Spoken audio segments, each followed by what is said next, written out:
સ્વામિનારાયણ હરે સત્સંગી જીવન પ્રકરણ 5 અધ્યાય 40 તારીખ આજે 10 ઓગસ્ટ 2024 આ અધ્યાયને વિશે આપણે ત્યાગીઓએ જે કંઈ શું કરવાનું છે જોતા હતા. ભિક્ષા ગ્રહણ વિધિ એનું નિરૂપણ જોઈ રહ્યા છે. ભિક્ષા કેવી રીતે લેવી, ક્યાંથી લેવી, એમાં કાલે આપણે જોયું.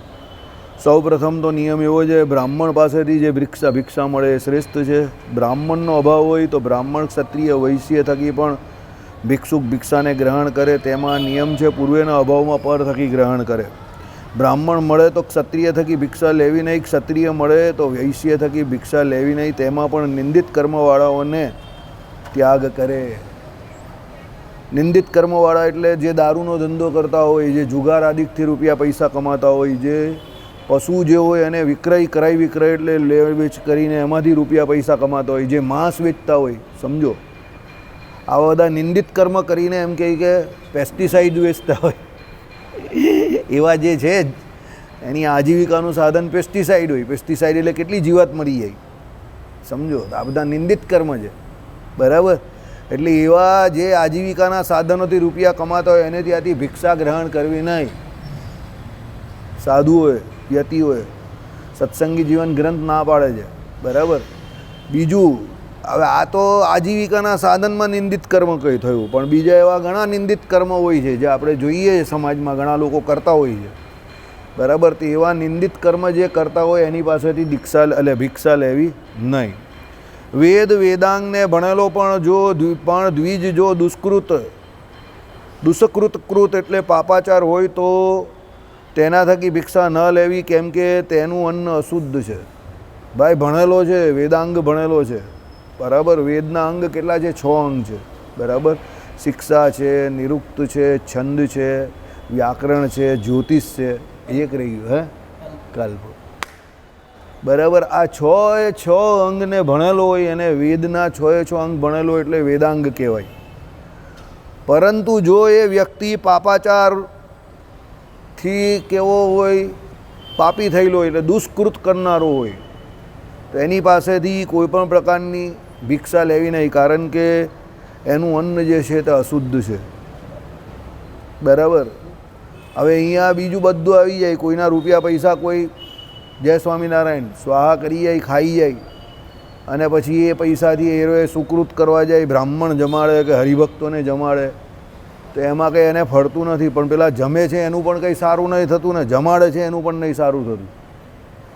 પહેલી વસ્તુ શું છે તમે સમજો. તમે કોઈ પણ સુકૃત કરો ને એમાં પહેલું તમારું જે કોઈ પૈસા કમાવાનું સાધન, તમારા રૂપિયા ચોખ્ખા જોઈએ, પછી બધા સુકૃત ફળે. ચોરી લુચ્ચાઈથી કમાયેલા રૂપિયાથી તમે ગમે એટલા સુકૃત કરો એ કંઈ ફળતા નથી. બીજાના પારકા પૈસેથી તમે કરો એ પણ ફળતા નથી, બરાબર. પછી ભલે તમે વેદ ભણેલા હોય કે વેદાંગ ભણેલા હોય, સમજો. આપણી સનાતન સંસ્કૃતિ તમને કહી દઉં, કોઈ પણ વ્યક્તિ વિશેષ ઉપર કે કોઈ પણ ઉપલબ્ધિઓ પર નિર્ભર નથી. ઉપલબ્ધિ ફક્ત કેના માટે છે? તો માન સન્માન માટે છે. કે વિદ્વાન આવે, તપસ્વી આવે, ગુરુ આવે તો તમારે એને માન સન્માન આપવાનું, એને આસન આપો, પાણી આપો, જે કંઈ પૂછો તે.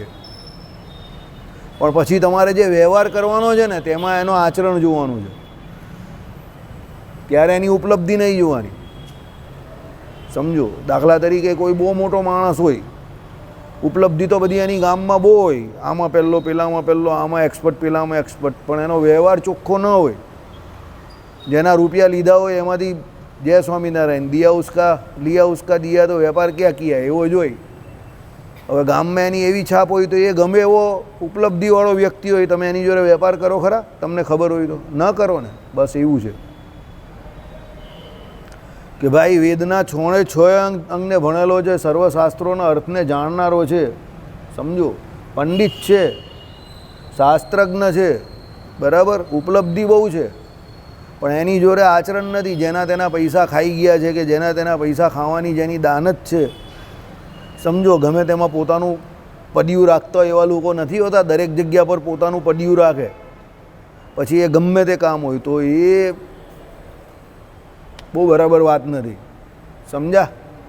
એટલે રૂપિયા પૈસા ધન દોલત એકદમ ચોખ્ખા હોવા જોઈએ. તમારી ઉપર કોઈ આટલા અણી સરખો પણ કોઈ ડાઉટ નહીં કરવો જોઈએ, શંકા નહીં કરવી જોઈએ, કે કોઈ તમારી પાસે હિસાબ પણ માંગવા કોઈ દિવસ નહીં આવવો જોઈએ. કોઈને એવો ડાઉટ કે શંકા તમારી પર કોઈ કાળે જવી જ ના જોઈએ કે ભાઈ આના રૂપિયા કે આ કંઈ કશેથી રૂપિયા બનાવતો હશે કે રૂપિયા નહીં. એકદમ ચોખ્ખી વાત, સમજી ગયા? આચરણ એકદમ અણીશુદ્ધ રાખવાનું. રૂપિયા પૈસાવાળી બાબતમાં તો બહુ અણીશુદ્ધ રાખવું. જરા પણ કોઈના પણ રૂપિયા હોય, જો ભાઈ તમને તમારા રૂપિયાવાલા છે ને દરેકને, સમજો તો બીજાને પણ એના રૂપિયાવાલા હોય ને. આજે તમે તમારા રૂપિયાનું પૂરેપૂરું વળતર નહીં માંગતા, 500 રૂપિયાના 1000 રૂપિયાના તમે બૂટ લેવું છો તો તમે એ પ્રમાણે બ્રાન્ડ અને એ પ્રમાણે એની ડ્યુરેબિલિટી જોવું જ ને કે કેટલા ટીકાઉ છે ને કઈ બ્રાન્ડના છે. સમજો તો ભાઈ હું 1000, 1500, 2000 રૂપિયા આ ખર્ચું છું એની પાછળ, તો મને જોઈએ એનું વળતર. તો બીજાના પણ જે કોઈ રૂપિયા હોય એ તમને ફક્ત ને ફક્ત ધર્મ કાર્યને અર્થે વાપરવા માટે એ રૂપિયા આપે છે. એટલે તમે એના માલિક નથી, તમે એના ટ્રસ્ટી છો, વહીવટ કરતા છો. તો તમારી જવાબદારી વિશેષ થઈ જાય છે. સમજો કે એના રૂપિયા, જે કોઈના પણ રૂપિયા છે તેનો સીધો સારો ઉપયોગ થાય, દુરુપયોગ ન થાય. બરાબર? એટલે આ બધી બાબત ધ્યાન રાખવાની છે. આપણે પોતે પણ જે રૂપિયા કમાઈએ છીએ એમાં પણ ધ્યાન રાખવાનું છે. બાકી તમારી ઉપલબ્ધિ તો આ લોકને વિશે ઘણી બધી હોય, એમાં આવું કેમ કહ્યું છે એ તમને સમજાવું. તમને તમારી ઉપલબ્ધિ મેળવવા માટે જ્ઞાન શક્તિની જરૂર છે. પૂર્વના કંઈક કર્મ સારા હોય તમારા, તો તમે હોશિયાર હો, જ્ઞાન શક્તિ હોય, તો તમને આ લોકને વિશે તો ડિગ્રી બિગ્રી મળી જાય, પ્રસિદ્ધિ મળી જાય. પણ તમારા ચરિત્રના ઠેકાણા નહીં હોય, તમારી હોશિયારીનો તમે દુરુપયોગ કરો ને ગામના બૂચ જ મારતા હોવ, તો પછી એ હોશિયારી તમારી કંઈ શાસ્ત્રમાં જે કંઈ કહે એ પ્રમાણે આમાં કંઈ કામમાં નથી આવતી. આમાં તો શીલ જોવાય છે, તમારું ચરિત્ર કેવું છે એ જોવાય છે. નરસિંહ મહેતા જે છે તે કંઈ પૈસાદાર થોડા હતા. મીરાબાઈ હતા તે રાજરાણી હતા, પણ એ તો છોડીને ચાલ્યા આવેલા, ફકીર થઈ ગયેલા, સાધ્વી થઈ ગયેલા, એવી રીતે ફરતા હતા એમ. સમજો? બરાબર? પણ ભગવાનને કે ભગવાનના ભક્ત ઉપર લોકોને કેટલો ભરોસો, પૂરેપૂરો ભરોસો. મહેતાજી ખોટું કરે જ નહીં ને એટલો ભરોસો એમની ઉપર. કેમ? એને માયા વિશે કંઈ લેવા દેવા નહીં હતી. સુદામાજી પાસે શું હતું? કંઈ નહીં હતું. કાં કંઈ હતું? પહેરવા માટે પણ ન હતું ને ખાવા માટે પણ ન હતું ઘણી વખત. તો એવી પરિસ્થિતિ હતી. પણ એને કંઈ ચોરી લુચ્ચાઈ થોડી કરી, કોઈને તો ડાકો થોડો નાખ્યો. બરાબર? એટલે પોતાનું ચારિત્ર્ય જે કંઈ છે એને હલવા નહીં દેવાનું. ભગવાનના ભક્તે સરળ રહેવાનું છે, પવિત્ર રહેવાનું છે, શાંત રહેવાનું છે. ઉપલબ્ધિ તમને જે કંઈ મળશે એ તો તમારા ક્રિયમાણ અને પ્રારબ્ધને લઈને મળશે, પણ ચરિત્ર જે છે તમારું એમાં તમારે પોતે ધ્યાન આપવું પડશે પૂરેપૂરું કે ના, ચોરી તો નહીં જ કરાય આપણાથી. સમજો? એ મારા માટે શોભાસ્પદ નથી. કોઈને 1 રૂપિયો પણ આમ તેમ નહીં ભાઈ, એ આપણે ન ચાલે. બરાબર? તો જ એ કામ થાય. બાકી બીજું બધું તો ઠીક છે, મહેનત કરીને મળી જાય, તમે ગમે તે કરી શકો છો. મહેનત કરો ને ભાગ્ય સાથ આપે. હું હમણાં જ ભાગવતજીની કે કથા સાંભળતો હતો, તેમાં વક્તા બોલ્યા, વક્તા પાછા બહુ હોશિયાર વક્તા, કે પ્રારબ્ધ તમારું ઠેકાણે હોય ને ક્રિયમાણ તમે જોરદાર કરો તો આ દુનિયામાં એવી કોઈ વસ્તુ જ નથી કે તમને ન મળે. બંને ભેગા થાય તો ભલું મળે તમને. શું ન મળે? બધું જ મળે. પણ અઘરું શું છે? પરમાત્માની કૃપા પ્રાપ્ત કરવી અઘરી છે, ભજન કરવું અઘરું છે, પરમાત્માને વિશે પ્રેમ થવો, ગોપીઓના જેવી ભક્તિ થવી, આ કામ અઘરું છે, આ કામ કપરું છે. આના માટે સત્સંગ કરવો પડે, એમાં ભગવાનની કૃપા જોઈએ. સમજો? એટલે આપણે હંમેશા એક વસ્તુ ધ્યાન રાખવાની. મારે તો કોઈ કામ કરવાવાળો ઇન્ટરવ્યૂ માટે પણ માણસ આવેલો હોય ને, તો એને પ્રશ્ન પૂછું ખરા, પણ કેવા પ્રશ્ન પૂછું ખબર? સૌથી વધારે પ્રશ્ન એને એ માણસને કેટલી નિષ્ઠા છે. સમજો? કામ કરવા પ્રત્યે કેટલી નિષ્ઠા છે, એ કેટલો પ્રામાણિક છે. બરાબર? એ કેટલો ઓનરશિપ લઈને કામ કરે છે એ જોઉં કે ભાઈ તું મારે ત્યાં કામ કરે તો એ તારી ફોર્મ હોય એ પ્રમાણે કામ કરે છે કે નોકરની જેમ 8 કલાક આવીને પગાર ગણીને ચાલ્યો જાય છે. સમજો? આવી બધી વસ્તુ વધારે જોઉં. પછી આવડતવાળી વસ્તુ તો હું છેલ્લે જોઉં કે એને કેટલી આવડત છે. કેમ ખબર તમને? આવડત જેનામાં વધારે હશે એ તમારી જોડે વધારે જોડાઈને કામ જ નહીં કરવાનું. એ તો હોશિયાર છે, તો તરત બીજે ચાલ્યો જશે, કાં પોતાનું ચાલુ કરી નાખશે. એને તમારી કાંઈ જરૂર છે? સમજો? પણ ઓછી આવડતવાળો માણસ છે પણ પ્રામાણિક છે અને એનું કામ કરવામાં એને નિષ્ઠા છે, તો એ તમારી જોડે લાંબો ટાઈમ જોડાઈને રહેશે અને એની પાસેથી તમે બેસ્ટ લઈ શકશો. એટલે કેરેક્ટરવાળા માણસને જ પકડવાનો, એ જ લાંબી રેસનો ગોરો હોય. સમજો? બરાબર? બાકી ચોર લુચ્ચા લફંગા ગમે એટલો હોશિયાર હોય પણ એ બીજે ચોરી કરે તો તમારે ત્યાં પણ ચોરી કરશે. તો એનાથી તમને કે તમારી સંસ્થાને કે બીજા કોઈ જ્યાં તમે મેનેજમેન્ટ કરતા હોય એને કોઈ ફાયદો નહીં થાય. એ તો એનો ફાયદો જ જોશે. બરાબર. એટલે અહીંયા એવું છે, ભગવાન પણ ના પાડે છે તો ભાઈ તમે ગમે એટલા હોશિયાર હો કે ભણેલા હો કે શાસ્ત્રી થયા હો કે વેદાંતાચાર્ય થયા હોય કે નવ્ય નયા આચાર્ય થયા હો, એ કંઈ બહુ ઠીક છે તો થઈ જવાય. કેરેક્ટર પકડીને રાખવું. બરાબર. ચાલો. આહાર શુદ્ધિ જ સર્વજનોની બુદ્ધિ શુદ્ધિમાં હેતુ છે. આહાર શુદ્ધો સત્વ શુદ્ધિ એવી શ્રુતિ છે. આ શ્રુતિ છે ને આને વ્યાસસૂત્રનું આ સૂત્ર પણ છે, આખું નથી પણ અડધું છે આમાં. એમાં પેલું આહાર શુદ્ધો સત્વ શુદ્ધિ સત્વ શુદ્ધો ધ્રુવા સ્મૃતિ એમ કરીને આખું સૂત્ર છે. વ્યાસજીએ લખેલા વ્યાસસૂત્રનું એક આ સૂત્ર છે. એટલે શું છે કે ભાઈ તમારી જે બુદ્ધિ જે છે એટલે તમારું જે અંતઃકરણ જે છે, સમજો મેઇન એ અંતઃકરણ શુદ્ધ ક્યારે થાય? જ્યારે તમારો આહાર શુદ્ધ હોય. આહાર શુદ્ધિ ઘણી બધી રીતે જોવાય છે. જેના તેના હાથનું નથી ખાવાનું કે જેવું તેવું નથી ખાવાનું, એ તો છે જ. પણ જે તમને આપે છે, જેના ઘરનું તમે આહાર જેના ઘરનો ખાવ છો તેની આજીવિકા કેવી છે, એનું કેરેક્ટર કેવું છે, એ પણ જોવાનું છે. એટલે આહાર શુદ્ધિ કંઈ એક રીતે નથી જોવાની, ઘણી બધી રીતે જોવાની છે. સમજો. એવું નહીં કે ભાઈ બ્રાહ્મણે બનાવી દીધું એટલે પૂરું થઈ ગયું. અરે પણ એ બ્રાહ્મણે બનાવ્યું તો ખરું, પણ એ પહેલાં કયા વૈશ્યને ત્યાંથી એને બનાવવા માટેના રૂપિયા આવેલા છે કે એ વસ્તુ આવેલી છે તો જોવાય ને. બ્રાહ્મણ તો ખાલી બનાવવાવાળો છે. સમજો. બરાબર. ચોરી કરીને પણ ઘણા લોકો દાન દેનારા છે તો ભાઈ 10મો 20મો ભાગ કાઢી નાખવાનો, ભગવાનને આપી દેવાનો એટલે આપણું શુદ્ધ થઈ જાય. હવે એ ચોરનું તમે ખાવ તો તમારી બુદ્ધિ થોડી ઠેકાણે રહેવાની છે. આઈડિયા આવ્યો તમને?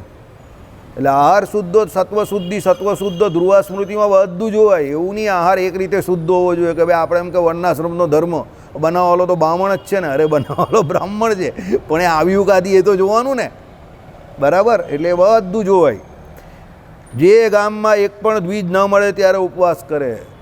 હવે તમને ખબર પડશે દ્વિજત્વનું કેટલું મહાત્મય છે. સમજો. બરાબર. બ્રાહ્મણનો છોકરો હોય તો 8 વર્ષ, ક્ષત્રિય હોય તો 12 અને વૈશ્ય હોય તો 16મા વર્ષે એણે દ્વિજત્વ અંગીકાર કરી લેવું જોઈએ. બરાબર. પછી જે કરે એને પછી પ્રાયશ્ચિત કરીને કરવાનું, પણ કરી લેવું ખરું. કેમ? દ્વિજ એનો અર્થ શું થાય? જેનો બીજો જન્મ થયો તે. તો બીજો જન્મ કોનો ક્યારે? આપણે જીવનો ક્યારે થાય છે આપણો? કે જ્યારે એ વેદ ભણવાનો અધિકારી થાય અને વેદ ભણીને પોતે પોતાના કલ્યાણ માટે એને મુમુક્ષા જાગે, મોક્ષ માટે એને ઈચ્છા જાગે. કેમ? વેદોને ભણ્યો પછી એ પોતાના સ્વરૂપને ઓળખે એટલે એનો બીજો જન્મ થયો કે ભાઈ હવે એને મુમુક્ષા જાગી એટલે એ કલ્યાણના માર્ગમાં આગળ વધ્યો. એટલે એને જે વેદો ભણવા માટે જે એલિજિબલ થયો, સમજો, એના માટે એ યોગ્ય થયો, એની લાયકાત થઈ એટલે એનો એ બીજો જન્મ છે. એટલે દ્વિજત્વ બહુ મહત્ત્વનું છે. બરાબર. દ્વિજત્વ એટલે શું? જનોય સંસ્કાર જે કરવામાં આવે તે. જનોય સંસ્કાર કંઈ એકલા સંસ્કાર નહીં કરતા, એની જોડે આખી એ વિધિ કરવામાં આવે છે. કેમ? એ પછી એને ત્રિકાળ સંધ્યા, ગાયત્રીજીનો જપ, વૈશ્વદેવ, વિષ્ણુ ભગવાનની પૂજા જે કરવાની હોય તે આ બધું કરવાનું છે. 3 સમયની સંધ્યા કરવાની છે. સમજો. કેમ? એને દ્વિજ સંસ્કાર પ્રાપ્ત થયા છે. અને આ બધું કરીને સૌથી મોટો ફાયદો એને શું થયો?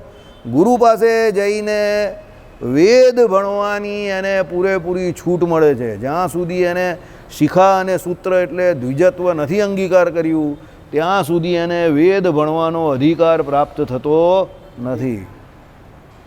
એટલે એ કેટલું મહત્ત્વનું છે એ જોવાનું છે. અને અત્યારે આપણે કોઈના હિન્દુના છોકરાને આપણે આ જ નહીં કરાવતા, મેઇન કામ જ નહીં કરાવતા, બાકી બધું કરાવીએ. ABCD આવડે છે? હે છોટા ભીમ જોઈ છે? હે ચાલી જરા ABCD બોલલી લે. હવે એને ગુજરાતીમાં કક્કો બાળખડી નહીં આવડે તો ચાલશે, અને કોઈને આવડતો જ નથી અત્યારે કક્કો બાળખડી. ABCD આવડવી જ જોઈએ. સમજી ગયા? એ કરીને પેલો ગામડાના લોકો બોલે ને બી સી ને બદલે છી બોલે, છી ડી. બરાબર. ગામડાના લોકો નહીં ભણેલો એને પૂછે કે એ બોલતે બોલે હકીકતમાં એવું જ છે. એકદમ લોચાવાળી લેંગ્વેજ હોય તો અંગ્રેજી, એકદમ લોચાવાળી લેંગ્વેજ કે આ જ્યારે જે મન ભાવે એ બધા એના ઉચ્ચારણ થાય, પ્રોનાઉન્સિએશન, અને બધા એરિયા વાઇઝ એના ઉચ્ચારણ બદલાઈ જાય. નીચે સાઉથ ઇન્ડિયન હોય તો કંઈ બીજું ઉચ્ચારણ કરે, પેલો અમેરિકન ઇંગ્લિશવાળો અલગ, એક કહે કે એજ્યુકેશન ને બીજો કહે કે એડ્યુકેશન. શું કહેવું હવે? એક કહે કે જે લખેલું એ બોલવાનું, બીજો કહે કે ના પ્રોનાઉન્સિએટ અલગ થાય બાજુ બોલ. હવે તો કોણ સાચો ને કોણ ખોટો રામ જાણે. બરાબર. એક કહે કે કોરોના ને બીજો કહે કરોના,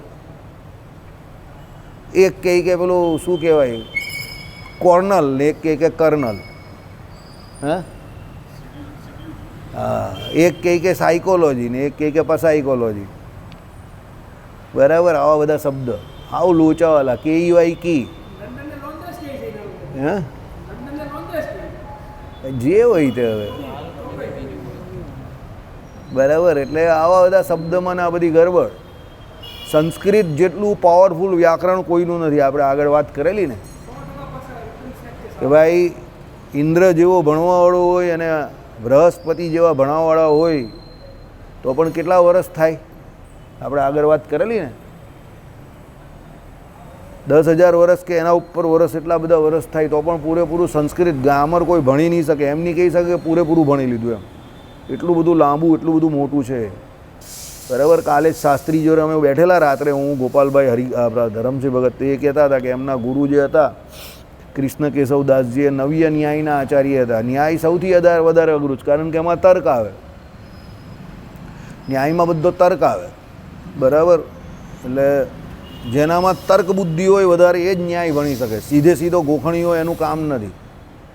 બરાબર. આમ થઈ શકે તો આમ, આમ થઈ શકે તો આમ, શક્યતાઓનું તમારા સ્ટેટિસ્ટિકમાં કેવું આવે પોસિબિલિટી, ન્યાયમાં એવું આવે. હવે એ ન્યાય બહુ ઓછા આચાર્ય, બહુ ઓછા ને રસ હોય એમાં, એટલે બહુ ઓછા ભણતા હોય ને બહુ ઓછા પાસ થાય અંદર. એમના ગુરુ હતા તે નવ્ય ન્યાય આચાર્ય હતા કૃષ્ણ કેશવદાસજી. બરાબર. હરિબળદેવદાસજી હતા, હરિ સ્વરૂપદાસજી હતા આ લખનાર, ત્યાં સામે લખેલું જ તે. બરાબર. શ્વેત વૈકુંઠદાસજી હતા, એમનું થોડું યજ્ઞપુરુષ દાસજીના એ ગુરુભાઈ હતા, બુચાસન સંસ્થાવાળા હતા ને, એનું થોડું બંડિયું જ્ઞાન હતું શ્વેત વૈકુંઠદાસજીનું. એ પેલું શુક્રાચાર્ય અને બૃહસ્પતિ જેવું હતું. બરાબર. પછી હરિજીવનદાસ શાસ્ત્રી ભણેલા ઓછું હતા પણ એમની પર આશીર્વાદ બહુ હતો કૃષ્ણ એમ્બારકાચાર્યનો ને આ બધાનું. એટલે રામાનુજ વેદાંત એમની પાસેથી એને સીધું ગિફ્ટમાં મળેલું, શીખેલા એમની પાસેથી. બાકી આ બધા ભણેલા વધારે હતા. નવ્ય ન્યાય જે તે સૌથી વધારે અઘરું. એમના ગુરુ નવ્ય ન્યાય ભણેલા હતા કૃષ્ણ કેશવદાસજી. બરાબર. એટલે કહેવાનું તાત્પર્ય એવું છે કે ભાઈ ભણવું જોઈએ, આપણે ના નહીં પાડતા, પણ ભણવા માટેનું પહેલું શું છે, આ દ્વિજત્વ અંગીકાર કરવું પડે તો ભણાય. એટલે તમે સમજો, અંગ્રેજોના કોઈ પણ શાસ્ત્રો ભણવા માટે કે એના માટે કોઈ એવો વિધિ છે? ચર્ચમાં કોઈ એવો વિધિ કરવામાં આવે છે ગોરાઓનું શાસ્ત્ર ભણવા માટે? કોઈ તમે જોયો કોઈ વિધિ? આપણા શાસ્ત્રો ભણવા હોય તો પહેલાં પહેલાં વિધિ કયો છે? આપણા વેદને એમણે બધા નહીં ભણી શકે દરેક વ્યક્તિ, એના માટે આ દ્વિજત્વ અંગીકાર કરવું પડે. એટલે તમે વિચાર કરો કે એની શુદ્ધતા કરતાં વધારે એની પવિત્રતા કેવી જાળવવાની કઈ છે. બીજું, એ કર્યા પછી પણ જે ગુરુ પરંપરાગત જ્ઞાન દ્વારા મેળવવામાં આવે તેને જ આપણે ત્યાં જ્ઞાન કહ્યું છે. કોઈ બીજા આની પાસે તેની પાસે લીધું એ કંઈ કામનું નહીં. ગુરુ પરંપરાગત જ્ઞાનની આપણે ત્યાં વેલ્યુ છે. ત્રીજું, તમે આપમેળે જાતે વેદ ભણવા જાઓ કે જાતે ભણો, અત્યારે બધી ઘરમાં યુનિવર્સિટી ખુલી ગઈ જ ને એ પ્રમાણે, અને એના અર્થઘટન કરવા જાવ તો એ પણ નહીં ચાલે, લોચા પડે. પોતે વેદ ભગવાન પોતે ગભરાઈ છે એવા વ્યક્તિથી કે જે બુદ્ધિ વગરનો હોય અને જે આપમેળે વેદોનો અર્થ કરવા જાય છે તે અર્થનો અનર્થ કરી નાખે. એને કારણે વેદ ભગવાન પોતે એને ના પાડે છે કે ભાઈ તું નહીં ભણતો મને, ન ઇતિ એમ કરીને ભગવાન ના પાડે ને ભાઈ તું મને ભણતો નહીં. સમજો, એને જ અધિકાર, વેદનો એને જ અધિકાર. 8 વર્ષ આપણે કહ્યું ને હમણાં, 8 વર્ષ 12 વર્ષ અને 16 વર્ષની ઉંમરનો આ બ્રાહ્મણ ક્ષત્રિય અને વૈશ્યમાં નિયમ છે. હવે બ્રાહ્મણ જ નહીં ભણતા આપણે ત્યાં, તો ક્ષત્રિય અને વૈશ્યની તો કા વાત કરવાની. દ્વિજત્વ જ આપણે ત્યાં ઓલમોસ્ટ બ્રાહ્મણ સિવાય બીજી જાતિઓમાં તો 0% આજુબાજુ મુકાય. 0% આજુબાજુ મુકાવું. મારો શબ્દ ને મારું વાક્ય પર જજો. એટલે 0.01% કે એવું કદાચ કોઈ કરતા હોય તો કરે. બાકી બ્રાહ્મણમાં પણ હવે ઘણા બધા ઓછા થઈ ગયા. બરાબર હશે હવે. પણ આમાં હરી ઈચ્છાઓ નહીં કહેતો, આમાં આપણે કાચા પડ્યા. આમાં એવું ન કહેવાય કે હરી ઈચ્છા છે. દરેક બાબત હરી ઈચ્છા પણ ન લેવી. બરાબર. આ ક્રિયમાણ પર આવે. મહારાજે કહ્યું ને, કોઈ પાવરફુલ વ્યક્તિ આવી જાય તો આખા દેશને વિશે શું કરી નાખે, સત્સંગનો પ્રચાર પ્રસાર કરી નાખે, આખા ગામને વિશે કરી નાખે. જે મહારાજે કહ્યું છે ને, આખા ફળિયામાં કરે, એનાથી વધારે પાવરફુલ હોય તો ગામમાં કરે, રાજ્યમાં કરે, આખા દેશને વિશે કરે. આને વિશે એ નિયમ છે કે કોઈ એવો પાવરફુલ માણસ આવી જાય તો પાછા સનાતન સંસ્કૃતિમાં બધા લોકો દ્વિજત્વ સમય પર લેતા થઈ જાય, પાછા પાઠશાળાઓમાં ભણતા થઈ જાય વ્યવસ્થિત. અને આપણું જે ભણતર છે એની વેલ્યુ એટલી જ થાય કે જેટલી પરદેશના ભણતરની છે. સમજો, કારણ કે એમને એમ તો બધી પ્રજાઓ આપણે ત્યાં ના આવી હોય ને 500 વર્ષ 1000 વર્ષ પહેલાં. આપણા પાસે કંઈ હશે તો જ આવી હશે ને. આપણે કડકા હોય તો કોઈ આવે જ નહીં ને. સમજો, 2000 વર્ષનો આપણો ઇતિહાસ જોઈ લઉં છેલ્લા, તો લોકો આપણે ત્યાં આવ્યા જ ને આપણે લૂંટવા આવેલા છે. તો કેમ લૂંટવા આવેલા? આપણી પાસે કંઈ હોય તો લૂંટી જાય ને, બરાબર. બાકી પેકેટ ક્યાં ગયું આપણો? તારા ઘરે કોઈ આવે તો શું કરે? મૂકીને જ જાય ને. કંઈ લૂંટી જાય એવું છે? હા, જે આવે તો બિચારો એમ કહે કે કાં અહીંયા કાં આવ્યો, બિચારાને છેલ્લે આમ કરીને રડવું આવી જાય, આંસુ આવી જાય. એ કહે કે લે ભાઈ ઓળાઈને જા. મોરારી બાપુ કથામાં કહેતા હતા ને એ પ્રમાણે એક ભાઈ દરવાજો ખુલ્લો મૂકીને શાંતિથી ઊંઘતા હતા. હવે ગામમાં ચોર બહુ ફર્યો, હવે એને કશે કંઈ મળ્યું જ નહીં. એને કહે કે અહીંયા લાગ છે, આ દરવાજો ખુલ્લો મૂકેલો, ચાલ અંદર ચાલ્યો જાઓ. એટલે અંદર ગયો અને બધા ખાખા ખોરા કરવા માંડ્યો આમ તેમ. હવે પેલો અંદર જે હતો તેને ખબર કે આ ચોર આવેલો છે, બરાબર. હવે પેલો ઊંઘતો કેવી રીતે હતો ખબર? ચોર અડધી ચાદર બહાર અને એને થૂટ્યું કરીને જ ઊંઘતો હતો, બરાબર. હવે પેલો બિચારો ચોર તો કંટાળી ગયો થાકીને. હવે પેલો બહાર જતો હતો. હવે એ પહેલાં કોઈ બીજો ચોર આવેલો અને ઓળાઈને ગયેલો, તો પેલો પહેલો ચોર જોઈ ગયેલો કે આ પણ કોઈ બીજો ચોર મૂકી ગયો છે, આની પાસે તો આટલું પણ નહીં હતું, બરાબર. એટલે પેલો ચોર બહાર જતો હતો તો પેલો ઊંઘવાવાળો શું કહે ખબર? ભાઈ જે પણ કોઈ હોય તો દરવાજો બંધ કરીને જજો, બધા વારે વારે આવ્યા કરે છે, ઊંઘમાં ડિસ્ટર્બ થઈ જાય. પેલો ચોર કે એક ઓઢારી ગયો જ, બીજો કંઈ પોઢારી પણ જશે, અહીંયા કંઈ લેવા જેવું છે જ નહીં, જે પણ હશે તો મૂકીને જશે, તને ફાયદો છે, દરવાજો ખુલ્લો રાખ. કારણ કે એ પહેલાંને જોયો તો એને એવું હતું કે આ પહેલો આવેલો જ તો ખુશ થઈને આવ્યો. પહેલો મારાને ગોપાલ જેવો હતો, એને પૂછ્યું કે અંદર કે બહુ ટોપ છે, જા. એટલે પેલો ગયો અંદર, પણ અંદર ગયો પછી ફેરવાઈ ગયો. એને થયું કે આ પેલો આપણે દાવ આપી ગયો. આમાં ફળિયામાં જૂના ભાગર પર એવું જ નવા પિક્ચર આવે એટલે પેલો શુક્રવારે કોઈ જોવા જાય ને તો બહુ ભંગાર પિક્ચર હોય તો મોહલ્લામાં આવીને બહુ વખાણ કરે, હું પિક્ચર આવો બહુ જોરદાર બહુ જોરદાર. એટલે પછી 10 જણા 15 જણા જાય એટલે બધા એને ગાળ દે. એટલે પછી પેલો ખુશ થાય કે જો આપણે ભેરવાયા તો 15ને ભેરવી નહીં કાને. એમ પેલો ચોર એવો, બરાબર. પેલા બિચારાએ કહ્યું કે ભાઈ દરવાજો બંધ કરીને જજો જે કોઈ હોય તો. પેલો કે અહીંયા કંઈ લેવા જેવું નથી. એક નીચેનું આપી ગયો છે, કોઈ ઉપર હવે ઓળાડતો જશે એમ કરીને નીકળી ગયો. આવી હાલત છે આપણી સનાતન સંસ્કૃતિની અત્યારે. સમજી ગયા તમે? આપણી પાસે કંઈ રહ્યું જ નહીં. આપણે આપણી જાતને જ નથી ઓળખતા. આપણું ગૃહસૂત્ર કંઈ ખબર નહીં. આપણો વેદ કયો કંઈ ખબર નહીં. આપણી શાખા કંઈ ખબર નહીં. સમજી ગયા? કંઈ જ નહીં ખબર આપણે. એવું નહીં કે આ બધું એકલું બ્રાહ્મણોમાં આવે. સમજો, આપણામાં પણ આવતું હતું પહેલાં, બરાબર. હવે આપણે કંઈ ખબર જ નહીં. આપણે ગગા જેવા આવ ગગા થઈ ગયા. હા, બરાબર. એટલે એનું કારણ શું છે કે આપણે ગુલામી કરી. આપણે આપણા ધર્મો પ્રત્યે કે આપણા શાસ્ત્રો પ્રત્યે જે ગૌરવ હોવું જોઈએ ગૌરવ નથી, નિષ્ઠા નથી, કંઈ નથી. પેલા લોકો બધું કરીને બેઠા. એટલે આપણા છોકરાઓને અંગ્રેજી ભણવામાં મજા આવે છે, મા બાપને અંગ્રેજી ભણાવવામાં મજા આવે છે, ત્યાં મોકલે છે. ત્યાં જીવન જરૂરિયાતના સાધનો મળી જાય મહેનત કરવાથી, અહીંયા નથી મળતા આસાનીથી. એટલે લોકો ત્યાં ચાલ્યા જાય છે. પણ પહેલાં અહીંયા મળતા હતા એટલે લોકો અહીંયા આવતા હતા. બસ ઇઝી છે, કંઈ બીજું છે નહીં, બરાબર. ચાલો, એટલે જ્યાં દ્વિજ ન હોય ત્યાં ઉપવાસ કરે આવું કહ્યું છે. એટલે દ્વિજ સિવાય બીજા કોઈનું ખવાય નહીં, જમાય નહીં. હવે એ એના માટે લખેલું છે, ભિક્ષુક માટે. આનો વિચાર આપણે પણ આપણા હિસાબે કરી લેવાનો. એટલે સમજુ, સાધુના નહીં, આપણામાં પણ એવું આવે જ ને. તો વર્ણાશ્રમ ભિક્ષા ના લેવાય, પણ આપણામાં પણ છે જ ને. તો જેના હાથનું અંદર રાંધેલન ન ખપતું હોય એના ન ખવાય. મહારાજે ના તો પાડી છે. આપણે ત્યાં અહીંયા મેજોરિટી બધા વૈશ્ય બેઠેલા છે, સમજો. તો એણે વૈશ્ય સુધી નાનું લેવાય. ઉપરના નિયમ લાગતા હોય ત્યાં સુધી નાનું, નીચે નાનું ના લેવાય. સમજા મારી વાત? ખવાય નહીં ને એના હાથનું. ચાલો, નહીં સમજાતો જય સ્વામિનારાયણ. જે સમજી ગયા એ સમજી ગયા, બરાબર. એટલે છોડો ની માયા. હવે આમાં કંઈ બહુ વધારે બોલવા જેવું નહીં. તો કોઈને મન લોકોને મન દુઃખ થાય ખોટું એટલે જવા દો. એટલે શું કહ્યું કે ભાઈ જો બીજે દિવસે બીજા ગામમાં પણ દ્વિજ ન મળે ત્યારે પણ ઉપવાસ કરવો. કેટલું કડકાઈથી કહ્યું બોલો. મેં નહીં કહ્યું ભાઈ તમે લોકો મારી સામે નહીં જોતા. સત્સંગી જીવન ગ્રંથ બોલે છે, સમજો બરાબર. પછી શું કહ્યું, જો ત્રીજે દિવસે ત્રીજા ગામમાં પણ દ્વિજ ન મળે ત્યારે તો પ્રાણ ધારણ માટે શૂદ્રજન થકી પણ યતિ ભિક્ષાને ગ્રહણ કરે, એમ મેઘાતિથિએ કહ્યું છે. ભાઈ ત્રીજે દિવસે પ્રાણ ધારણ માટે, પ્રાણ ધારણ થાય એટલું જ કોઈ શૂદ્રને ત્યાંથી લઈ લેવાનું, બરાબર. આવું હા પછી તો લેવાય ને, એ તો દ્વિજ તો મળે નહીં, એટલે દ્વિજ મળે તો પહેલું એનું જ લેવાનું છે, બરાબર. પહેલાં તો બહુ કરતા હતા, 200 વર્ષ પહેલાંની વાત. એટલે પહેલાં આખો ઉલટો રેશિયો હતો. જેટલા અત્યારે નથી કરતા એટલા ટકા ત્યારે કરતા હતા ઓલમોસ્ટ, સમજો. અમારી કોમ્યુનિટી 73 વર્ષનો થયો ને, મેં કોઈને સાહેબ આપણી તમારી જે ઉંમર છે ને 73 વર્ષની, આ છેલ્લા 100 વર્ષ પછી, એટલે આફ્ટર ઇન્ડિપેન્ડન્સી તો આપણે ત્યાંથી આ બધા ધર્મો જ ચાલ્યા ગયા. આ બધું બિફોર ઇન્ડિપેન્ડન્સીની વાત છે. તમને કહું, ખોટું નહીં લગાડતા.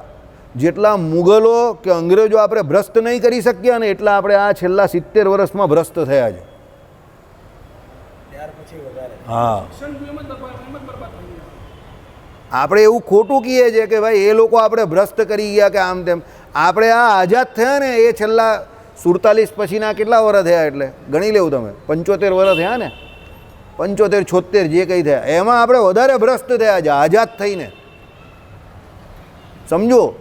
ઉલટી એ સમય પર એવું હતું કે આપણે આ લોકોને એનો ધર્મ પાળવાની ઈચ્છા હતી, એટલે કોઈ વિધર્મી હોય કે કોઈ ગોર હોય એનું બહુ કોઈ ખાતું નહીં હતું આપણે ત્યાં. અરે વિપ્લવ થઈ ગયેલો 1857ના વિપ્લવમાં મંગલ પાંડેએ પહેલી ગોળી ફોડેલી. કેમ? ગાયનું માંસ આમાં છે એવું એને લાગેલું, કેમાં? પેલા ચામડાની અંદર. એટલે ફમામ દઈને એને બંદૂક ઉચકી નાખેલી. ગૌ માંસ તરત વિફરો. બ્રાહ્મણ હતો મંગળ પાંડે, તો પણ એને વિપ્લવ કરી નાખ્યો. પહેલો વિપ્લવની એ તારીખ નહીં હતી, પણ એટલો એગ્રેશનમાં આવી ગયો. ધર્મ પ્રત્યે એને એટલી નિષ્ઠા. અને બ્રાહ્મણ હતો, બ્રાહ્મણ તો આમ શાંત હોય સ્વભાવે, પણ ગૌ માંસ એ સાંભળીને એનું મગજ હલી ગયું એકદમ. વિચાર કરો. અને એણે બંદૂક ઉપાડી લીધી. મહારાણી લક્ષ્મીબાઈ, એમાં પણ એવું જ હતું, સમજો. એને પણ આ બધા અંગ્રેજોને ને ગોરાઓને ગાય હત્યા ગૌ હત્યા કરતા અને એનું મીટ ખાતા જોઈ ગયેલી. એને જોયેલું એટલે એનું મગજ પણ વિફરેલું કે આ લોકને તો નહીં આપીશ રાજ્ય. ડેલહાઉસી એને ત્યાં ખાલસા કરવા ગયેલો, તો ગંગાધર રાવ જે એના પતિ હતા એણે ખાલસા નીતિને માં આપી દીધેલું. પણ ગંગાધર રાવ પછી પેલો લેવા આવે ચાર, જે પહેલાં એક્સપાયર થઈ ગયેલા, એટલે આણે નહીં આપ્યું. પછી એ કંઈ નહીં આપીશ, લડીશ પણ આપું નહીં. કેમ? પહેલાંના લોકોને એવું ખમીર હતું, બાઈ માણસ હોય તો એને પણ હતું, ના ધર્મ નહીં, ધર્મ પહેલાં એમ. અત્યારે તો આપણે પૈસા રૂપિયા આગળ હાવ પાંગડા થઈ ગયા, પૈસા જ જોઈએ છે બસ. અર્થ આગળ ધર્મ હાવ વામણો થઈ ગયો. પહેલાં ધર્મની ટેક હતી એવી લોકોને કે ના ધર્મ જાય, ગળું જાય પણ ધર્મ ન જાય. એટલે આ નિયમો લખેલા છે ને અત્યારે આપણે, મેં તમને શું કહ્યું, એ કાળે કરીને અઘરા લાગે. હવે તમને અત્યારે કેટલા અઘરા લાગે છે? તમને એવું જ લાગે જ ને. હવે સાહેબ જેવા માણસ એવું કહે કે અત્યારે તો 1% પણ લોકો નહીં હોય, સમજો, એ એમના અનુભવથી કહી છે. એ નેગેટિવિટીને નહીં કહેતા, એ એમના અનુભવથી કહી છે ને. એમની વાત સાચી જ છે, એગ્રી છું. હવે આ પરિસ્થિતિ કેવી થઈ ગઈ આપણી, વિચાર કરો. આઝાદીના 75 વર્ષ પછી ને આપણે આઝાદી કરીએ. નાના હતા ને ત્યારે કોઈ હોટલ જ નહોતી. હા, સાચી વાત, બરાબર. અમારી બાજુમાં તાલુકા પ્લેસ હોય ત્યાં કોઈ હોટલ નહીં હતી. કોઈ હોટલમાં ખાય જ નહીં ખાય. અરે અમારે ત્યાં અમારા બાપ દાદા ના પાડતા હતા ને, બહારનું ખાવાની વાત જ નહીં કરવાની. એમ કે બહારનું ખાય જ, હા, પેલો લાલ પીળા થઈ જાય, સમજો. નીચે બેઠેલા હોય તો પેકેટમાં તમે કંઈ લાવ્યા હોય તો બતાવવું પડે નીચે કે પેકેટમાં શું લાવ્યું હતું. એવી એમની એ હતી, ઢાંક હતી. તમારે કહેવું પડે તો બેસન લાવેલો છે, તે કંઈ બેસન લાવેલો તો સંતારે જ શું કહું, હું સંતારતો નથી, એ તો કાગળ જ એવું છે. બતાવો એમ કે બેસન છે તો હવે આપણે બતાવવાનું બેસન. લેવું બેસન છે, ભજીયા ખાવાનો જવું હોય તો ચાલો. હું પાછો સતાવ એમને, મને આદત ને ભજીયા ખાવાનો થયો અત્યારે પાછો મને એમ કહે, બરાબર. પણ એવો ઢાંક હતો, બહારનું ખાવા એટલે ચકરી જાય લોકો. અત્યારે તો બહારનું અંદર આવી ગયું બધું, સ્વિગી ને ઝોમેટો ને ટોમેટો ને શું શું આવી ગયું બધું. બરાબર, ચાલો રસોઈ જ નહીં કરવી ને 2 સમય કોઈને, બધા હાડકા બધાના કેવું નથી એવા થઈ ગયા છે. હવે ફેશન થઈ ગઈ, હા ઘરે જમવાનું જ નહીં. એ જ ને, હાડકા બધા એ થઈ ગયા, વીક થઈ ગયા, મગજ બધા ખાલી થઈ ગયા લોકોના. ચાલો કંઈ નહીં, હરી ઈચ્છા. ઓકે, આ ધર્મ સત્યયુગ આદિકમાં હતો. કળિયુગમાં તો વૃત્તિભેદને લીધે, સાહેબ તમારી વાત સાચી છે, કળિયુગમાં તો વૃત્તિભેદને લીધે 4 પ્રકારના બ્રાહ્મણોને ત્યાં જ યાચે. ઓકે, નહીં હવે પાછું આમાં સમજવું પડશે હે ભાઈ. આ ધર્મ સત્ય યુગાદિકમાં હતો. કયો? શૂદ્રને ત્યાંથી ખાવાનો ધર્મ. કળિયુગમાં તો વૃત્તિભેદને લીધે 4 પ્રકારના બ્રાહ્મણોને ત્યાં જ યાચે. એટલે બ્રાહ્મણોને ત્યાંથી જ લેવાનું એમ, સમજી ગયા હમણાં કળિયુગમાં. કારણ કે પેલા બીજા તો બધા ગયા, શું કહેવાય, ક્ષત્રિયો પણ ગયા, વૈશ્યો પણ ગયા, અને ચતુર્થ વર્ણની તો વાત જ નહીં કરી. બરાબર, તેમાં પણ પૂર્વના અભાવમાં પરના પ્રતિ યાચે, સોરી, યાચે બિડાદિક 4 પ્રકારના પ્રતિ તો ભિક્ષા કદાપી ન જ યાચે. કયા વૃત્તિભેદને લીધે 4 પ્રકારના બ્રાહ્મણો અને કયા બિડાળાદિક 4 પ્રકારના બ્રાહ્મણો તેના લક્ષણોને કહે છે. એટલે 4 પ્રકારના બ્રાહ્મણો કહી દીધા. હવે પહેલાં શું હતું? 4 વર્ણ હતા, બ્રાહ્મણ, ક્ષત્રિય, વૈશ્ય અને શૂદ્ર. બરાબર, હવે અત્યારે બ્રાહ્મણો જ 4 પ્રકારના થઈ ગયા છે.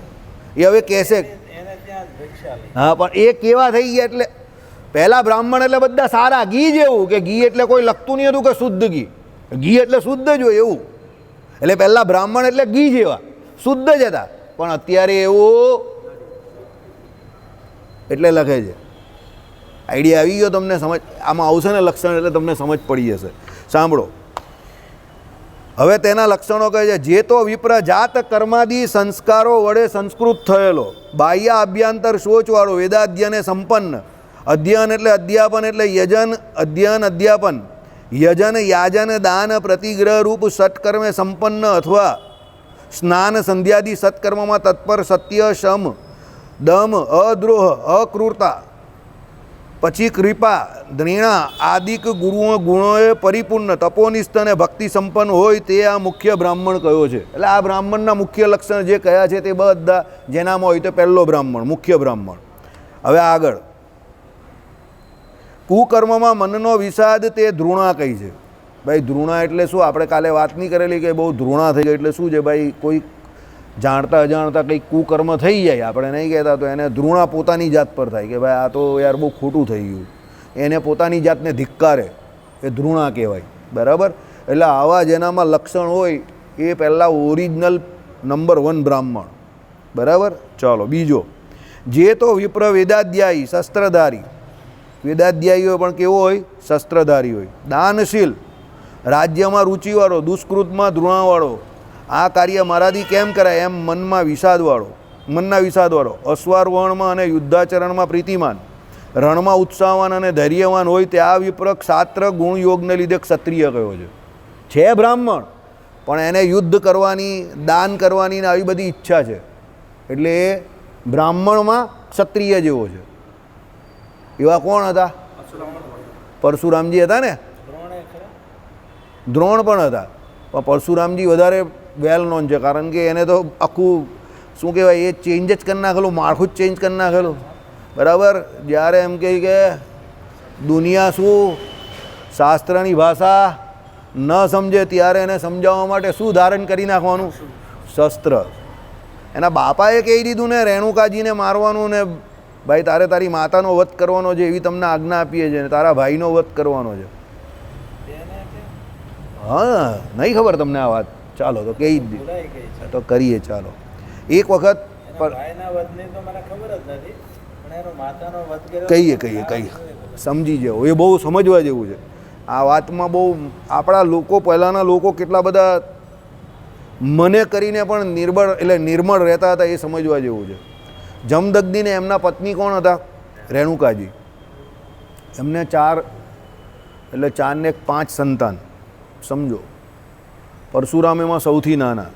હવે આશ્રમમાં રહેતા હતા, સુખી કુટુંબ હતા અને બધા જીતેન્દ્રિય હતા. રેણુકાજી એક દિવસ સ્નાન કરવા ગયા, બરાબર, સરોવરને વિશે સ્નાન કરવા ગયા. ત્યાં ગંધર્વો સ્નાન કરતા હતા. હવે ગંધર્વો બહુ રૂપાળા હોય, જળ ક્રીડા કરતા હતા. ગંધર્વો અત્યારે કોઈ ગંધર્વોમાં કોણ આવે? આ બધા નાચવાવાળા ગાવાવાળા હોય તે આપણી પાસે. હા, એટલે આમ એ કાંઈ એનો લોક અલગ છે એવું કાંઈ નહીં? છે ગંધર્વલોક છે, ગંધર્વલોક છે. પણ અહીંયા પૃથ્વી લોક ઉપર તો એ તો આવ્યા છે. નહીં એના એ પેલા ગંધર્વલોકવાળા આવેલા. આ વાતમાં ભીષ્મ પિતા પણ ત્યાંના જ હતા. હવે આ પણ અહીંયા મનુષ્યોનીમાં પછી મનુષ્ય યોનિમાં જન્મ લઈને આવેલા. ચાલો કંઈ નહીં, પણ આ ગંધર્વ લોકથી આવેલા, અતિશય રૂપાળા હતા, રૂડા દેખાતા હતા, રૂપવાળા હતા અને જળ ક્રીડા કરતા હતા, એટલે એન્જોયમેન્ટ કરતા હતા આપણી ભાષામાં. તો રેણુકાજી ત્યાં ઊભા રહી ગયા એમની જળ ક્રીડા જોવા માટે. હવે એમણે જળ ક્રીડા જોઈ એટલે એમને મનથી વિકાર થયો, ફક્ત મનથી વિકાર થયો, કર્યું કંઈ નથી. જોવામાં આનંદ આવ્યો એટલે ત્યાં ઊભા રહ્યા અને પછી એમણે જે કંઈ ક્રિયા કરવાની રીતે કરીને પાછા આશ્રમે ગયા. એટલે એમને પૂછ્યું, કોણે પૂછ્યું? જમદગ્નિએ. હવે જમદગ્નિ તો નિરાવરણ દ્રષ્ટિવાળા હતા ને, એટલે એમણે પૂછ્યું કેમ આજે આટલી વાર લાગી, સમય કેમ આટલો ગયો? તો એ બોલ્યા નહીં કંઈ અને જવાબ નહીં આપ્યો, બસ એમ જ સમય થઈ ગયો. એટલે જમદગ્નિએ એકદમ અંદર અંતઃદ્રષ્ટિ કરીને જોયું તો એમને આખો સીન પેલો દેખાઈ ગયો. એટલે એમણે પાવર આવી ગયો, ગુસ્સો આવ્યો જોરદાર. ખાલી જોયું હતું, હા જોયું હતું, કરેલું કંઈ નહીં, બીજું કાંઈ કંઈ જ નહીં કરેલું, કંઈ જ નહીં, ખાલી એમણે જોયું હતું અને એના મનમાં વિકાર થયેલો. સાક્ષાત પ્રત્યક્ષ વિકાર નહીં થયેલો, મનમાં વિકાર જ થયેલો ખાલી, સમજો. પણ એ યુગ અલગ હતો. આ આચરણ જે છે તે ખાલી આ જે ચરિત્ર જે છે તે આચરણને યોગ્ય અત્યારે નથી, એ તમને પહેલેથી કહી દઉં. પણ આ ચરિત્ર એટલા માટે આપણે અત્યારે કહીએ છીએ કે આપણા પૂર્વના જે કોઈ ઋષિમુનિઓ હતા તે કેટલા પ્યોર હતા અને કેવા પાવરફુલ હતા એ સમજવા માટે આ ચરિત્ર આપણે અહીંયા કહીએ છીએ.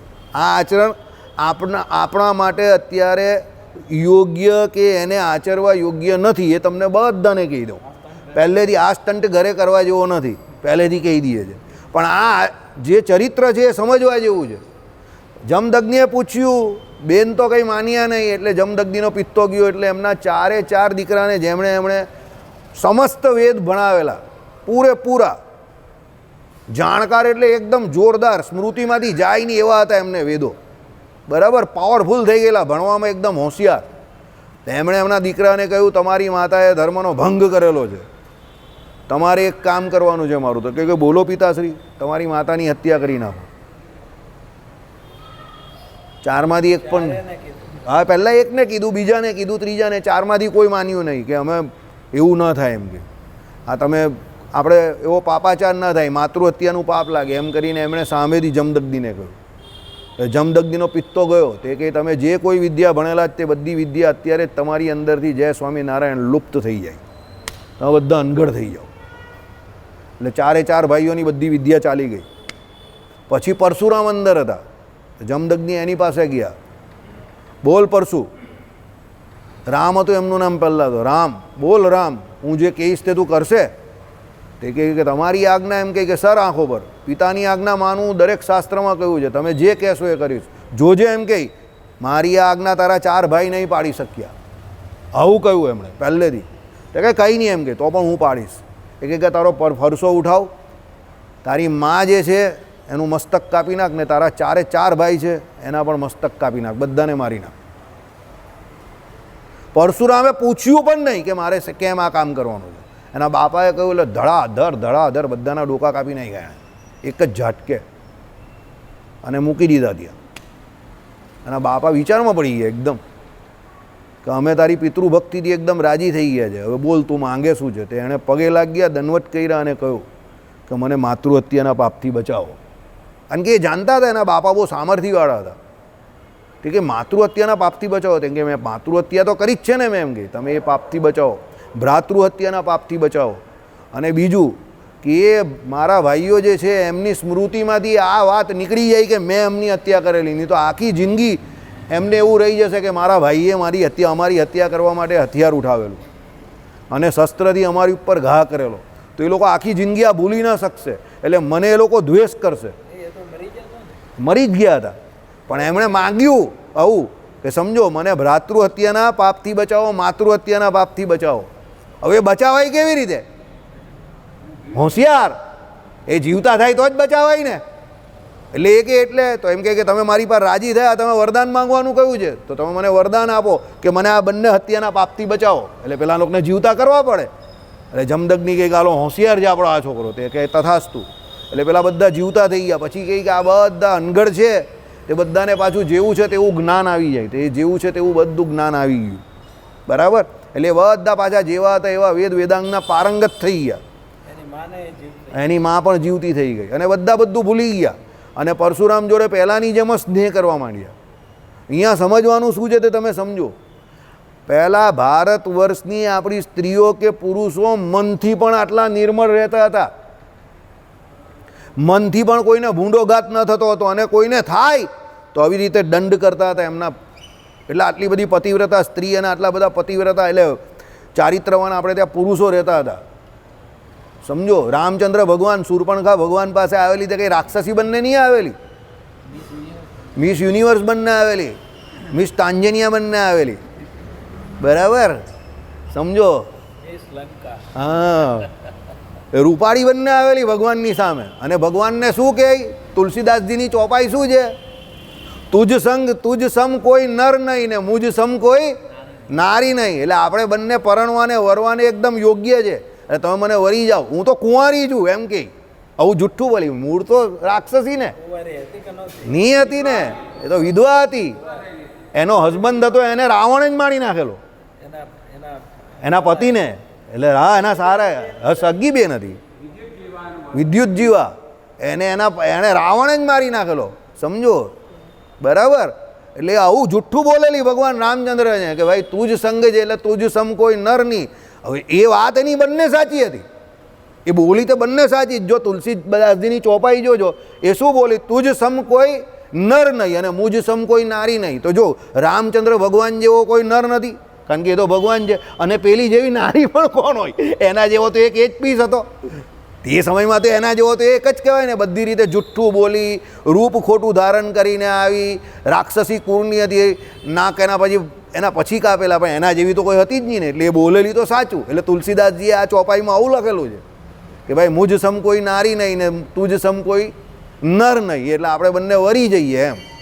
ભગવાન રામચંદ્ર કહે કે રોંગ નંબર ડાયલ કરે છે.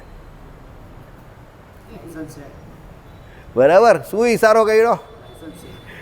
સીતાજી તરફ ઈશારો કર્યો. તે કહે કે હવે મારે શું કરવાનું? એ જો પેલો જે છે ને એકદમ યંગ બોય, આ લક્ષ્મણ આપણો એકદમ હેન્ડસમ દેખાઈ છે, જો અત્યારે એકલો જ છે, મારી પાસે તો લાઇસન્સ છે એમ કરીને રામચંદ્ર ભગવાને બતાવી દીધું. આ યંગ બોય પાસે ચાલી જા. બરાબર? એટલે શૂર્પણખા કોની પાસે ગઈ? લક્ષ્મણજી પાસે ગઈ. લક્ષ્મણજી કે આ મારી પર કાં ખો આપ્યો? એટલે એવી ગોપાલની જેમ એકદમ કે આ લાલાએ મોકલી છે એટલે કંઈ ને કંઈ ગરબડવાળું કામ છે, બાકી આ કંઈ મોકલે એવો નથી. લક્ષ્મણજી બી એકદમ સાવડા હતી કે મારે તમારી જોડે વરવું છે. એની નિષ્ઠા તરત જ બદલાઈ ગઈ. કેમ? આસુરી હતી ને બુદ્ધિ. એનો પતિ એનાથી વિધવા થયેલી. રામચંદ્ર ભગવાનને શું કહ્યું? તમે મારા પતિ થાઓ. અને રામચંદ્ર ભગવાને લક્ષ્મણજી તરફ કહ્યું તો લક્ષ્મણજીને કીધું તમે મારા પતિ થઈ જાઓ. હવે કોઈ સીધી સાદી પતિવ્રતા નારી હોય તો આટલી જલ્દી નિષ્ઠા થોડી બદલે. સમજો, લક્ષ્મણજીને કહ્યું તો લક્ષ્મણજી કહે રોંગ ડાયલિંગ. તે કહે કેમ? તમે રાજાને છોડીને માણસ પાસે આવો છો તે તો શું કામનું? રાજા તો પહેલાં છે, હું તો માણસ છું, સેવક છું. તો તમે મારી જોડે પરણવાની વાત કરો તો તમારે દાસી બનવું પડશે. દાસી શબ્દ બોલ્યા લક્ષ્મણજી એટલે પેલીનો પિત્તો ગયો કે દાસી થોડી બને. એ રાવણની બેન હતી, દાસી થોડી બનવાની હતી. એનો પિત્તો ગયો જોરદાર. લક્ષ્મણજી કહે જો ભાઈ દાસી બનવું પડે. એટલે અહીંયા નહીં અવાય. જવું હોય તો ભાઈ રાજા પાસે જાઓ. રામચંદ્ર તો રાજા છે. પાછા એની પાસે ગયા. બંને ભાઈ આમ તેમ ખો કરતા હતા એટલે અકળાઈ ગઈ પછી પેલી તો.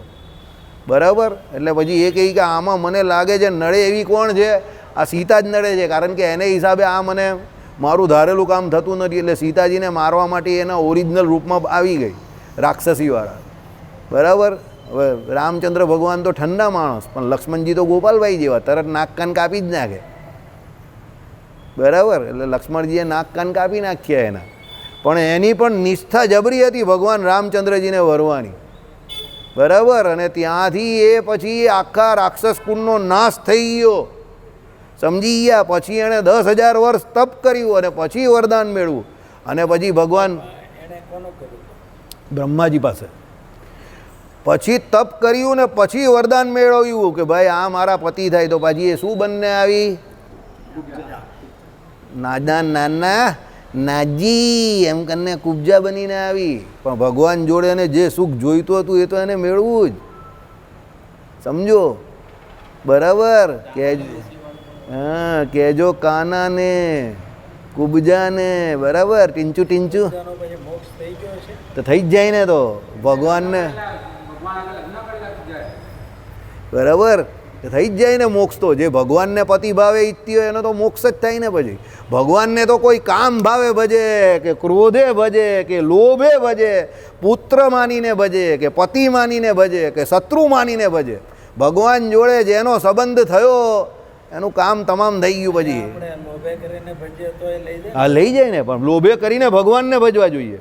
એ ભગવાનને જ ભજે ને. ના, લોભે કરીને ભગવાનને ભજવા જોઈએ. તમે સમજતા ને. તમારું હું ભજન કરું છું, કાંઈક આપજો. ના, તો કાંઈક આપજો તેનો લોભ છે, ભગવાનનો લોભ નથી. સમજો, લોભ ભગવાનનો હોવો જોઈએ કે ભગવાન મને મળવા જોઈએ. જેમ આને શૂર્પણખા હતી એને કામ ભાવે ભગવાન જોઈતા હતા તો ભગવાન તો મળ્યા જ ને. સમજો, કંસને ભયે તો એને પણ કામ તો થયું જ ને. પૂતના હતી તે શિશુપાળ હતો તો એ બધાને અલગ અલગ રીતે જે કંઈ ભગવાન જોડે જોડાયેલા હતા તો ભગવાને બધાને મોક્ષ આપ્યો. એ લોકોને ભગવાન જ જોઈતા હતા. વેર બુદ્ધિ હોય કે દ્વેષ બુદ્ધિ કેવું તમે એનો અર્થ કે પછી લોભ કેવું કે કામ કેવું, પણ એને જોઈતા ભગવાન હતા. બીજું કંઈ ભગવાન સિવાય ખપે એવું જ નહીં હતું. સમજો, એટલે ભગવાન જ મળ્યા. આપણું ઉલટું છે, આપણે ભગવાન પાસે બીજું બધું જોઈએ છે પણ ભગવાન જ નહીં જોઈતા.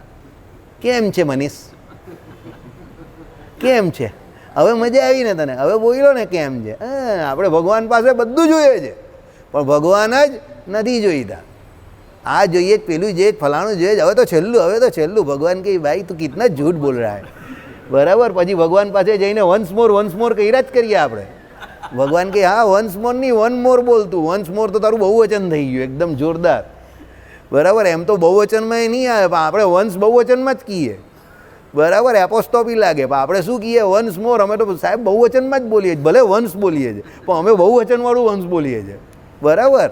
હા, એટલે આપણે ભગવાન નહીં જોઈતા, બાકી ભગવાન પાસે બધું જોઈએ છે. એટલે ભગવાન કહી લે ભાઈ જો એક વસ્તુ તો છે, તમે જેની પાસે આવો છો, જેને ભજો છો, જેની પ્રત્યે તમને થોડી ઘણી પણ નિષ્ઠા છે, એ તમારાથી કે મારાથી કેટલા ઘણા હોશિયાર છે તો તમને કે મને ખબર જ છે. સાચી વાત છે. એટલે તમે ગમે એટલું છુપાવો કે તમે ગમે એ કરો પણ છેલ્લે ભગવાનને તો ખબર જ છે. અમને ખબર પડી જાય તો અમાસનો પ્રોગ્રામ હોય તો લોકો મન ખોલીને દાન કરે, પણ અમાસનો પ્રોગ્રામ નહીં હોય તો પછી ગોપાલભાઈને કહેવું પડે ચાલ ભાઈ આપણો કબાટ ખોલ, આપણી એફડી તોડ. હવે ગોપાલ કે કંઈ નહીં, આપણે તો છેલ્લે એફડી તોડીએ, ચાલો બીજું તો શું. પણ અમાસનો કાર્યક્રમ હોય તો એફડી તોડવી નહીં પડે. બરાબર? એટલે આપણે ખબર તમારા છે ને બધા કાર્યક્રમ અમાસના કેમ એટલે એટલે સમજા મારી વાત. આપણે અમાસમાં કેમ પૈસા વધી જાય? લોકોને હજુ પણ આ લોકના સુખમાં આશા છે, પુણ્ય કમાવું છે એટલે. બરાબર? ચાલો કંઈ નહીં, શ્રી ખોટું નહીં લગાડતા ભાઈ. શ્રી અમાસમાં તો અમાસમાં તમારા બધાનું હિત થાય એવી ઈચ્છા રાખીએ. શ્રીપતિમ શ્રીધરમ